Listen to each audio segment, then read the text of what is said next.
ರಾಜ್ಯದಲ್ಲಿ ವರ್ಗಾವಣೆ ದಂಧೆಯ ವಿಚಾರ ನಿನ್ನೆಯಿಂದ ಮತ್ತೆ ಚರ್ಚೆಗೆ ಬರ್ತಾ ಇದೆ. ಮುನ್ನೆಲೆಯಲ್ಲಿ ಭಾರಿ ಚರ್ಚೆ ಆಗ್ತಾ ಇರುವಂತ ವಿಚಾರ ಅಂತಂದ್ರೆ ವರ್ಗಾವಣೆ ದಂಧೆ.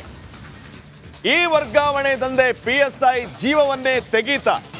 PSI ಪರಶುರಾಮ್ ಸಾವಿನ ಹಿಂದೆ 108 ಅನುಮಾನಗಳು ವ್ಯಕ್ತವಾಗ್ತಾ ಇದೆ. ರಾಜ್ಯದಲ್ಲಿ ಕಾಂಗ್ರೆಸ್ ಸರ್ಕಾರಕ್ಕೆ ಈ ವಿಚಾರ ಮತ್ತೊಂದು ಕಂಟಕವಾಗಿ ಕಾಡಬಹುದಾ, ಮತ್ತೊಂದು ಉರುಳಾಗಬಹುದಾ? ಸಿದ್ದರಾಮಯ್ಯ ಸರ್ಕಾರದ ಶಾಸಕರ ಮೇಲೆ ಗಂಭೀರವಾದಂತಹ ಆರೋಪ ಕೇಳಿ ಬರ್ತಾ ಇದೆ. ಅದು ವರ್ಗಾವಣೆ ದಂಧೆಯ ಆರೋಪ. ಬರೋಬ್ಬರಿ ಒಂದಲ್ಲ ಎರಡಲ್ಲ 30 ಲಕ್ಷಕ್ಕೆ ಬೇಡಿಕೆ ಇಟ್ಟಿದ್ರ ಶಾಸಕ ಚನ್ನಾರೆಡ್ಡಿ ಪಾಟೀಲ್. ರಿಪಬ್ಲಿಕ್ ಕನ್ನಡದಲ್ಲಿ ಇಡೀ ಕೇಸ್ನ ಫಾಲೋ ಅಪ್.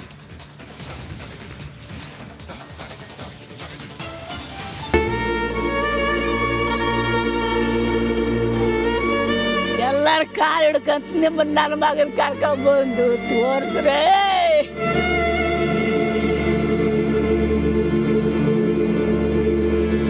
ದೃಶ್ಯ 1, ಮೃತದೇಹದ ಮುಂದೆ ಪತ್ನಿ ಗೋಳಾಟ.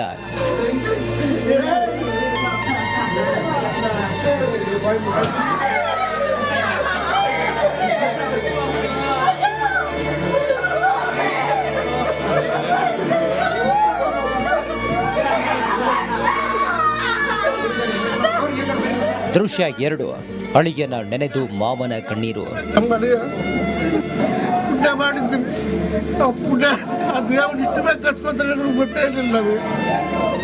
ದೃಶ್ಯ 3, ಆಸ್ಪತ್ರೆ ಮುಂದೆ ಜನರ ಆಕ್ರೋಶ.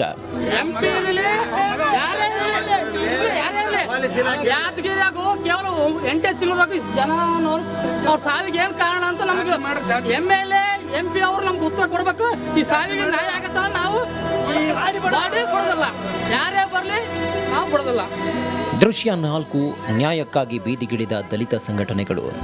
ಪೊಲೀಸ್ ಅಧಿಕಾರಿಯವರನ್ನ ಕುಟುಂಬಕ್ಕೆ ನ್ಯಾಯ ಕೊಡಲೇಬೇಕು. ಹೋರಾಟ,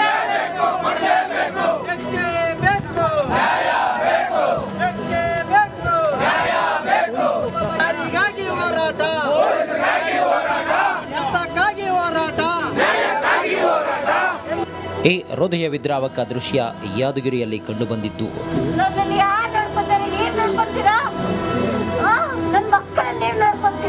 ಮಗನ್ ಕೂಡ ನಾವು ಊರ್ಲಿಂದ ಮಾತಾಡಿದ್ದೆ. ಯಪ್ಪ ರಾತ್ರಿಗೆ ಮಗ ನನಗೆ ಬೆಟ್ಟಿಲ್ಲೋ. ಇದಕ್ಕೆ ಕಾರಣ ಯಾದಗಿರಿ ನಗರ ಠಾಣೆಯಲ್ಲಿ PSI ಆಗಿ ಕರ್ತವ್ಯ ನಿರ್ವಹಿಸುತ್ತಿದ್ದ ಪರಶುರಾಮ್ ಅವರ ಹಠಾತ್ ಸಾವು. ಇದೀಗ ಈ ಪ್ರಕರಣಕ್ಕೆ ಮೇಜರ್ ಟ್ವಿಸ್ಟ್ ಸಿಕ್ಕಿದೆ.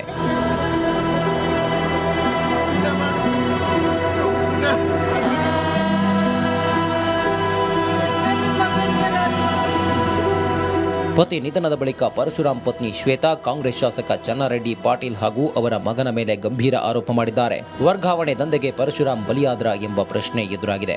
30 to 40 lakhs ತನಕ ಕೇಳಿದ್ದಾರೆ. ಕೊಡೋರು ಕೊಡ್ತಾರೆ ಸರ್, ಕೊಡದೇ ಇರೋರು MLA ಮಗ ಸರ್. ಅವರಿಬ್ಬರನ್ನ ಕರೆಸಿ FIR ಆಗ್ಬೇಕು, ಅವ್ರು ಅರೆಸ್ಟ್ ಆಗ್ಬೇಕು. ಅವ್ರದ್ದು ತಪ್ಪಿದೆ, 100% ಅವ್ರದ್ದು ತಪ್ಪಿದೆ. ಅವ್ರು ಬರ್ಬೇಕು. ಅಲ್ಲ, ಎಲ್ಲರಿಗೂ ಗೊತ್ತು, ಎಲ್ಲ PSIಗಳು ದುಡ್ಡು ಕೊಟ್ಟಿದ್ದಾರೆ. ಈ ಪ್ರಕರಣ ರಾಜಕೀಯ ತಿರುವು ಪಡೆದುಕೊಂಡಿದೆ. ಆ ಅಧಿಕಾರಿ ಇವತ್ತು ನಿಧನ ಆಗಿರ್ತಕ್ಕಂಥದ್ದು. ಅವರ ಪತ್ನಿ ಹೇಳ್ತಾ ಇದ್ದಾರೆ, ಯಾವ 25 ಲಕ್ಷ ಲಂಚವನ್ನ ಕೇಳಿ ಹಣ ಕೊಡಲಿಲ್ಲ ಅಂತ ಹೇಳಿ ಹಿಂಸೆ ಕೊಟ್ಟು ಇವತ್ತು ನನ್ನ ಗಂಡ ಇವತ್ತು ಮರಣ ಹೊಂದಿದ್ದಾರೆ ಅಂತಕ್ಕಂಥದ್ದು. ಒಬ್ಬ ಪರಿಶಿಷ್ಟ ವರ್ಗದ ಹೆಣ್ಣು ಮಗಳು ಇವತ್ತು ಕಣ್ಣಲ್ಲಿ ನೀರನ್ನು ಹಾಕ್ತಾ ಇದ್ದಾರೆ. ವರ್ಗಾವಣೆ ನೋಡಪ್ಪ, ಇದು ರಾಜ್ಯದಲ್ಲಿ 85ರ ದಶಕದಿಂದ ಅವ್ಯಾಹಿತವಾಗಿ ನಡೆದಿದೆ. ನಾನು ಅದನ್ನು ಓಪನ್ ಆಗಿ ಹೇಳಿದ್ದೀನಿ. ಇದ್ರ ಕಂಟ್ರೋಲ್ ಮಾಡಬೇಕು. ಇದು ರಾಜ್ಯದಲ್ಲಿ ಒಂದು ದೊಡ್ಡ ಇಂಡಸ್ಟ್ರಿ ಆಗಿದೆ ಅಂತ ಹೇಳಿಲ್ವ ನಾನು ಅವತ್ತು? ಇದು ಕಂಟ್ರೋಲ್ ಮಾಡಬೇಕು. ಹಿಂಗಾಗಿ ಇಂಥ ಪ್ರಕರಣಗಳು ಆಗ್ತಾ ಇರ್ತವೆ. ಪ್ರತಿಭಟನೆ ಜೋರಾಗ್ತಿದ್ದಂತೆ ಸರ್ಕಾರ ಎಚ್ಚೆತ್ತಿದೆ. 18 ಗಂಟೆಗಳ ಬಳಿಕ ಶಾಸಕ ಚನ್ನಾರೆಡ್ಡಿ ಪುತ್ರ ಸನ್ನಿಗೌಡ ವಿರುದ್ಧ FIR ದಾಖಲಾಗಿದೆ. ಕಾಂಗ್ರೆಸ್ ಶಾಸಕ ಚನ್ನಾರೆಡ್ಡಿ A1, ಆತನ ಪುತ್ರ ಸನ್ನಿಗೌಡ ಪ್ರಕರಣದ A2 ಆರೋಪಿಗಳಾಗಿದ್ದಾರೆ.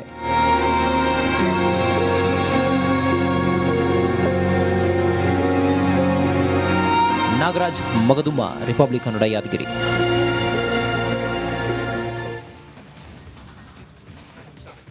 ಮೃತ PSI ಪರಶುರಾಮ್ ಯಾರು, ಇವರ ಹಿನ್ನೆಲೆ ಏನು ಅನ್ನುವಂತಹ ಪ್ರಶ್ನೆ ಇಲ್ಲಿ ಮೂಡುವಂಥದ್ದು ಸಹಜ. ಇವರ ಹಿನ್ನೆಲೆ ಮತ್ತು ಇವರು ಸೇವೆಗೆ ಹಾಜರಾದಂಥ ಇಸುವಿ ಇಲ್ಲಿಯವರೆಗೂ ಏನೆಲ್ಲ ಆಯಿತು ಅನ್ನೋದನ್ನ ಒಂದ್ಸರಿ ಕ್ವಿಕ್ ಆಗಿ ನೋಡ್ಕೊಂಡು ಬರೋಣ. ಮೊದಲದಾಗಿ PSI ಪರಶುರಾಮ್ ಅವರು ಕೊಪ್ಪಳದ ಸೋಮನಾಳದವರು, ಕಾರಟಗಿ ಹತ್ರ ಇರುವಂತಹ ಸೋಮನಾಳ ಅನ್ನುವಂತಹ ಗ್ರಾಮ ಇವರ ಹುಟ್ಟೂರು.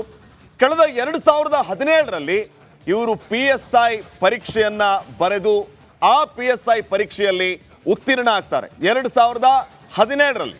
ಅದಾದ ನಂತರ ಯಾದಗಿರಿಯ ಶಹಾಪುರದಲ್ಲಿ ಇವರ ಪ್ರೊಬೇಷನರಿ ಪೀರಿಯಡ್ ಆರಂಭ ಆಗುತ್ತೆ. ಪ್ರೊಬೇಷನರಿ ಆಗ್ತಾರೆ. ಯಾದಗಿರಿಯ ಶಹಾಪುರದಿಂದ ಇವರು ಕರ್ತವ್ಯವನ್ನ ಆರಂಭಿಸ್ತಾರೆ ಪ್ರೊಬೇಷನರಿ ಪೀರಿಯಡ್ ಅಲ್ಲಿ. ಅದಾದ ನಂತರ ಕಲಬುರಗಿಯ ಕಮಲಾಪುರದಲ್ಲಿ 1 ವರ್ಷಗಳ ಕಾಲ ಇವರು ಸೇವೆಯನ್ನ ಸಲ್ಲಿಸ್ತಾರೆ. 2017ರ PSI ಎಕ್ಸಾಮ್ ಅನ್ನ ಪಾಸ್ ಆಗಿ ತದನಂತರ ಶಾಪುರದಲ್ಲಿ ಪ್ರೊಬೇಷನರಿ ಆರಂಭ ಆಗಿ ಕಲಬುರಗಿಯ ಕಮಲಾಪುರದಲ್ಲಿ 1 ವರ್ಷ ಸೇವೆಯನ್ನ ಸಲ್ಲಿಸ್ತಾರೆ. ಅದಾದ ನಂತರ ಯಾದಗಿರಿಯಲ್ಲಿ ಸೈಬರ್ ಕ್ರೈಮ್ ಠಾಣೆಯಲ್ಲಿ ಇವರು ಇನ್ಸ್ಪೆಕ್ಟರ್ ಆಗಿ ಸೇವೆಯನ್ನ ಸಲ್ಲಿಸೋದಕ್ಕೆ ಆರಂಭ ಮಾಡ್ತಾರೆ. ಅಂದ್ರೆ ಸೈಬರ್ ಕ್ರೈಮ್ PSI ಆಗಿ ಇವರ ಕರ್ತವ್ಯ ಮುಂದುವರಿಯುತ್ತೆ. ಅದಾದ ನಂತರ ಅಂದ್ರೆ 2023ರಲ್ಲಿ ಯಾದಗಿರಿಯಲ್ಲಿ PSI ಆಗಿ ಸೇರ್ಪಡೆ ಆಗ್ತಾರೆ. ಯಾದಗಿರಿಗೆ ಇವರು 2023 ಅಂದ್ರೆ ಕಳೆದ ವರ್ಷ ಇವರು ಯಾದಗಿರಿಗೆ PSI ಆಗಿ ಸೇರ್ಪಡೆ ಆಗ್ತಾರೆ. ಯಾದಗಿರಿ ನಗರ ಠಾಣೆಗೆ ಕೇವಲ 7 ತಿಂಗಳ ಹಿಂದೆಯಷ್ಟೇ ಇವರು ಬರ್ತಾರೆ. 7 ತಿಂಗಳ ಹಿಂದೆ ಇವರು ಯಾದಗಿರಿ ನಗರ ಠಾಣೆಗೆ ಬರ್ತಾರೆ. ನಗರ ಠಾಣೆಯ ಪೋಸ್ಟಿಂಗ್ಗೆ ಬರೋಬ್ಬರಿ 30 ಲಕ್ಷ ರೂಪಾಯಿಯನ್ನ ಇವರು ಕೊಟ್ಟಿದ್ರು ಅನ್ನುವಂಥ ವಿಚಾರಗಳು ಕೂಡ ಈಗ ಕೇಳಿ ಬರ್ತಾ ಇದೆ. ನಗರ ಠಾಣೆಗೆ ಪೋಸ್ಟಿಂಗ್ ಆಗೋದಕ್ಕೆ ಇವರು ಕೊಟ್ಟಂತ ಅಮೌಂಟ್ 30 ಲಕ್ಷ ರೂಪಾಯಿ.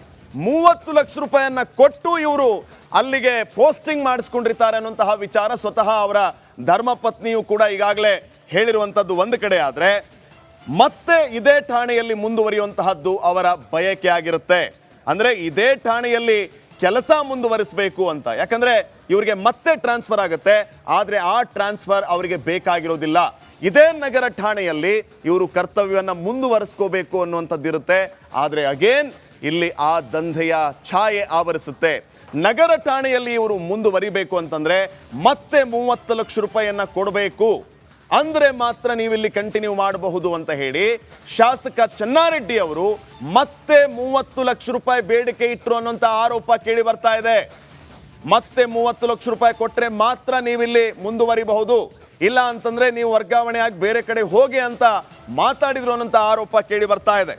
ನಿಯಮ ಬಾಹಿರವಾಗಿ ವರ್ಗಾವಣೆ ಮಾಡಿದ ಆರೋಪವೂ ಕೂಡ ಕೇಳಿ ಬರ್ತಾ ಇದೆ. ರೂಲ್ಸ್ ಪ್ರಕಾರ ಇವರನ್ನ ವರ್ಗಾವಣೆ ಮಾಡಲಿಲ್ಲ, ಬೇಕು ಅಂತಾನೆ ಇವರನ್ನ ನಿಯಮ ಬಾಹಿರವಾಗಿ ವರ್ಗಾವಣೆ ಮಾಡಿದ್ರು ಅನ್ನುವಂಥ ವಿಚಾರವೂ ಕೂಡ ಇಲ್ಲಿ ಕೇಳಿ ಬರ್ತಾ ಇದೆ. ಇದರ ಜೊತೆಗೆ ವರ್ಗಾವಣೆ ದಂಧೆಗೆ ಬೇಸತ್ತು, ಈ ರೀತಿಯ ದಂಧೆಗೆ ಬೇಸತ್ತು PSI ಪರಶುರಾಮ್ ಸಾವನ್ನಪ್ಪಿರುವಂತಹ ಶಂಕೆ ವ್ಯಕ್ತವಾಗ್ತಾ ಇದೆ. ಪತಿಯನ್ನ ಕಳೆದುಕೊಂಡು ಪತ್ನಿ ಗರ್ಭಿಣಿ ಶ್ವೇತಾ ಅವರು ಈಗಾಗಲೇ ಶಾಸಕರ ವಿರುದ್ಧ ಗಂಭೀರವಾದಂತಹ ಆರೋಪವನ್ನ ಮಾಡ್ತಾ ಇದ್ದಾರೆ. ಇಂಥವರ ವಿರುದ್ಧ ಕಠಿಣ ಕ್ರಮ ಕೈಗೊಳ್ಳಬೇಕು ಅನ್ನುವಂತಹ ಆಗ್ರಹ ಅವರಿಂದ ಕೇಳಿ ಬರ್ತಾ ಇದೆ.